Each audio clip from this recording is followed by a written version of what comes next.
There is a machine you can order right now that lifts you off the ground, carries you across an open field, and sets you back down. And in the United States, you may not need a pilot's license to fly it. Not a concept sketch, not a rendering, order pages, deposits, delivery windows. But look closer, and the story splits in two. Some of these aircraft are real, shipping, and flyable under a very specific rulebook. Others are confident websites attached to very little independent proof.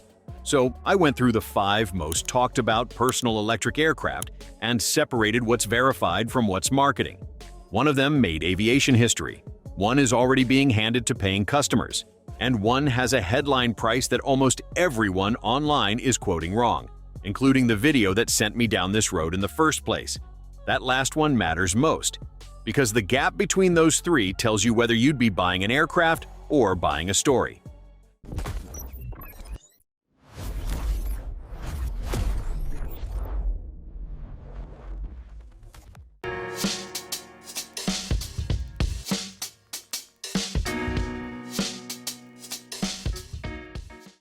Ground rules first, because they change how you should hear every number that follows. 1. No pilot's license is not a slogan. It points to a real regulation called FAA Part 103, and it comes with hard limits, 2 of which quietly trip up some of the machines on this list. I'll break those down next. 2. I'm not inventing specifications. Everything here traces back to manufacturers or press coverage of their launches. Where a figure is only a company claim with no independent verification, I'll say so out loud instead of reading it like gospel. 3. And this is the big one. Most of these companies sell direct from overseas. That isn't automatically a warning sign. But it does change what ordering online actually involves. And I'll get to exactly what changes near the end. 5 aircraft, counting down. We open with one that's genuinely available to order, and whose price is the single hardest thing to pin down on this entire list.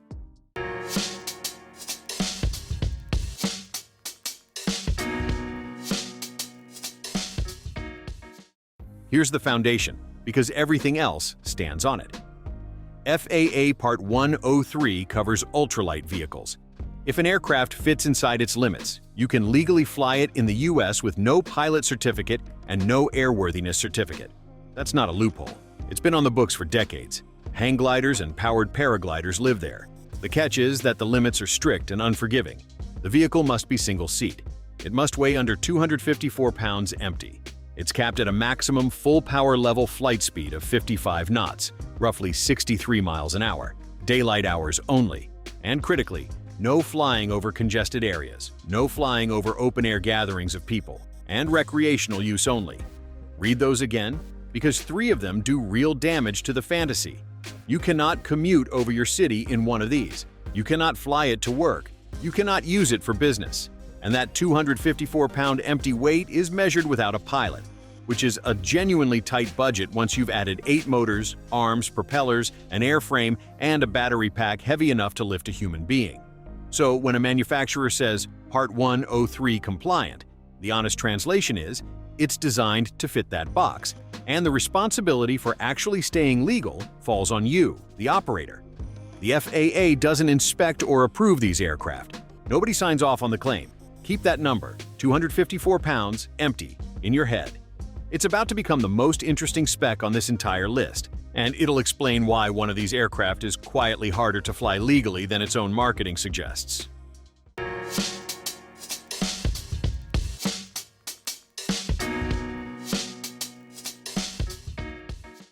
Starting with the most heavily equipped machine here, and a name worth getting right, because it's routinely mangled online.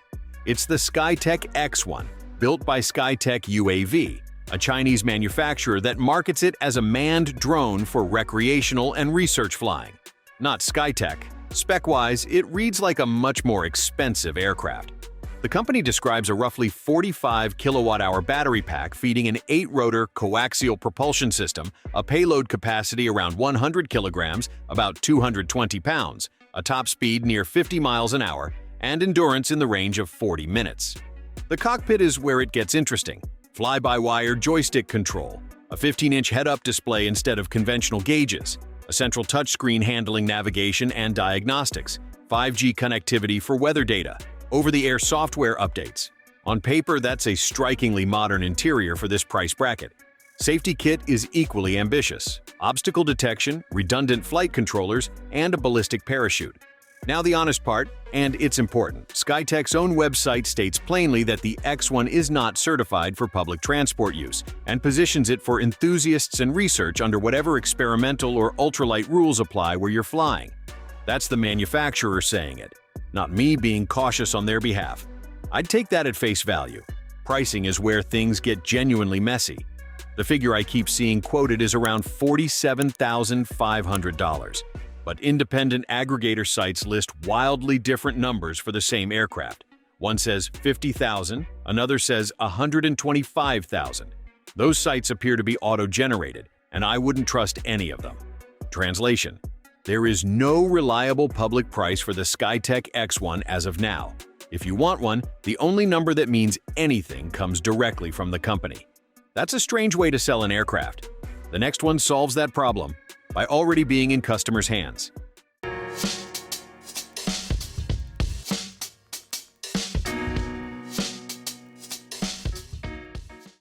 This one is properly fun, and the correct name is Yufei S100 from Yufei Aviation.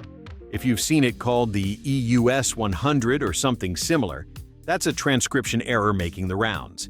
Yufei calls it a flying go-kart, and honestly, that's the most accurate description anyone's come up with. It's an open-frame single-seater with a competition-style cage structure, an ergonomic carbon fiber cockpit, and 8 motors turning 8 propellers. The airframe combines aviation-grade aluminum alloy with carbon fiber, and the arms fold for storage and transport. Where it separates itself, this thing is actually out there. Yufei has published footage of a completed flight around an island lasting a bit over 11 minutes, landing with roughly 60% battery remaining. The company says it's in a mass shipping phase with customized orders from customers across multiple countries. That's a company claim rather than an audited figure, but it's a far more specific claim than most of this industry makes. Safety comes from dual redundancy.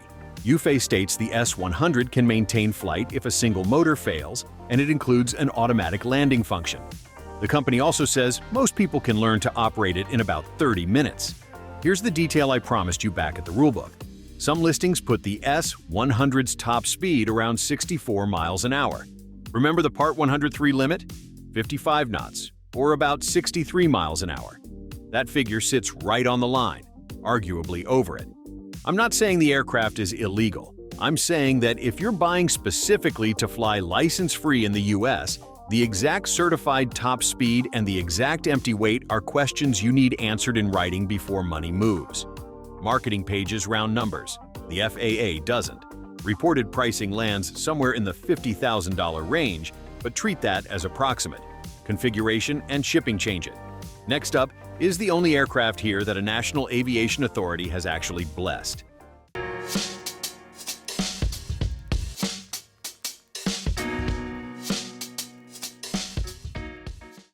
The correct name is YIVTOL S-ZERO, built by Shenzhen Yingwu Intelligent Technology.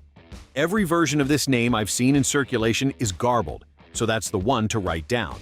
And this is the aircraft that earns its spot on credentials rather than styling.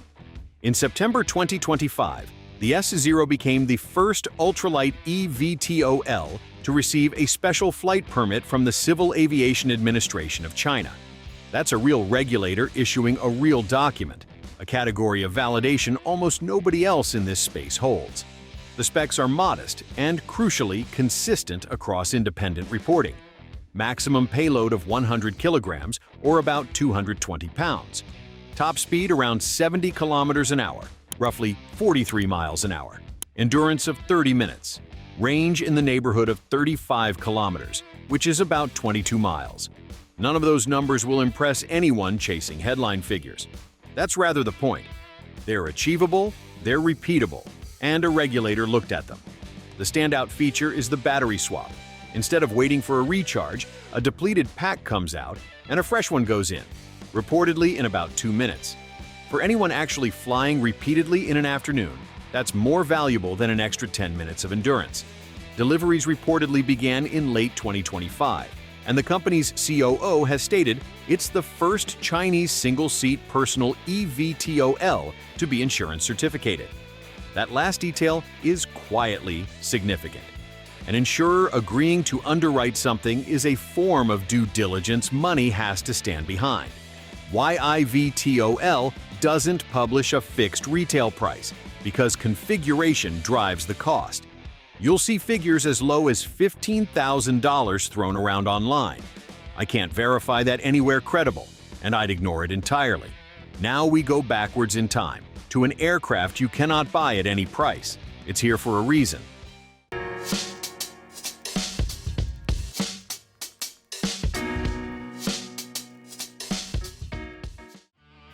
Correct name and format: the SkyDrive SD03 from SkyDrive Inc., based in Toyota City, Japan. On paper, it's the least impressive machine in this video. It cruises somewhere between 25 and 31 miles an hour. It stays airborne for 5 to 10 minutes. It measures roughly 13 feet long, 13 feet wide, and about 6.5 feet tall. Footprint of 2 parked cars, which is why SkyDrive described it as the world's smallest eVTOL. So, why is it at number 2? Because on August 25, 2020 at the Toyota test field, the SD03 flew a public demonstration with a pilot on board, reported as the first such flying car demonstration in Japan. It circled the field for about 4 minutes, a few feet off the ground, with a computer system handling stability while a human held the controls. 4 minutes, that's it. And it changed the conversation. The layout is the ancestor of nearly everything else on this list. 8 propellers arranged as 4 counter-rotating pairs, 1 at each corner, each driven by its own motor. The redundancy logic, lose a motor, keep flying, is the same principle the Chinese manufacturers are selling today. The SD03 was never a product. No retail price was ever announced, and none ever will be. It was a technology demonstrator, and it did its job, which was to prove the concept in public and survive the landing. SkyDrive has since moved on to the 3-seat SD05, which is going through certification with both Japan's Civil Aviation Bureau and the FAA. That's the contrast worth holding on to. SkyDrive is spending years in certification. The aircraft at number 1 skipped that entirely, legally, and the price difference is staggering.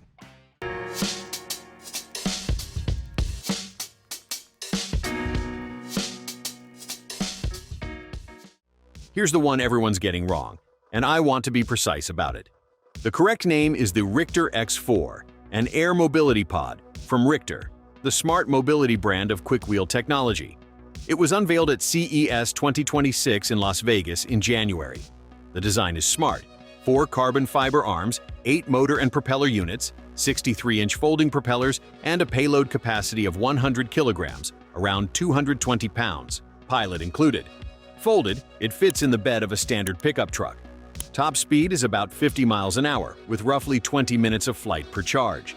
Noise stays under 65 decibels, which is meaningfully quieter than a helicopter. It runs a semi-solid-state dual battery pack, so a single module failure shouldn't end the flight. And there's a ballistic parachute plus a proprietary balancing algorithm adjusting all 8 motors in real time. Like the others, it's built to Part 103. Now the correction. The X4's launch price is $39,900, not $5,000. The $5,000 figure everywhere online is the deposit, the amount that holds your place in the queue. You still owe the remaining $35,000 when it arrives. Anyone telling you that you can own a flying vehicle for under $5,000 has either misread the announcement or is hoping you won't check. One more honest note. Richter scheduled first deliveries for the second quarter of 2026. That window has now closed. I haven't seen confirmation that customer aircraft have actually shipped, and it's worth remembering that this same company showed an eVTOL flying motorcycle at the previous CES that never reached production. Aviation timelines slip.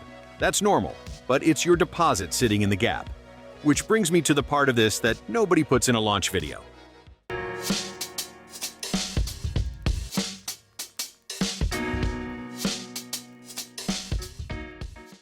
If any of this tempted you, please read this section twice. Start with total cost, because the sticker price is the smallest part. Battery packs are consumables, high discharge cells degrade, and replacement runs into thousands of dollars. Specialist aviation insurance for an experimental aircraft is expensive and not always available. Storage costs money, even for a folding airframe, and most manufacturers require training before they'll hand over the keys, which means travel and time. Then, the import reality. Buying direct from an overseas manufacturer means you're the importer of record.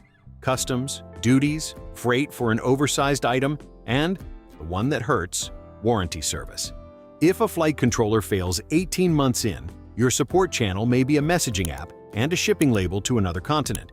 3 questions to get answered in writing before any payment. What is the exact empty weight, in pounds, without pilot? What is the maximum level flight speed, and does it fall under 55 knots? And what happens specifically if this arrives damaged or doesn't arrive at all?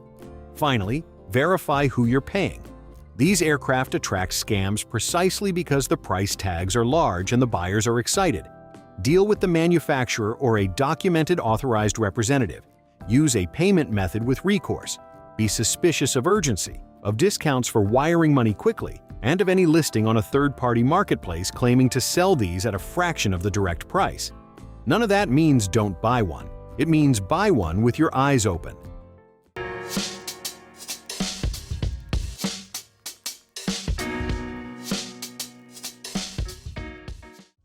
So, where does this actually leave us? The honest summary: personal electric flight has moved from concept to commerce, but it's landed somewhere narrower than the hype suggests. What you can buy today is a recreational machine for open ground, 20 to 40 minutes at a time, flown in daylight, away from people. That's a genuinely remarkable thing to be able to own. It is not a commute. The credibility ranking is clearer than the price ranking. The YIVTOL S-ZERO holds an actual regulatory permit. The Yufei S100 has verifiable flight footage and shipped units. The RTOR X4 has the most transparent pricing and the most exposure to timeline risk. The Skytech X1 has the most equipment and the least verifiable pricing. And the SkyDrive SD03 has something none of them do: a place in history. If this was useful, a like genuinely helps this kind of research reach more people. And subscribing means you'll catch it when I follow up on whether the X4 deliveries actually happen. Then, tell me in the comments. At $39,900 with no license required and a truck bed footprint, is that a real product or an expensive way to hover over a field? Because there's a related question I keep circling back to. If these things are legal without a license, and there's no certification process, then who exactly is responsible when one of them fails at 300 feet? I've been digging into that answer, and it's stranger than I expected.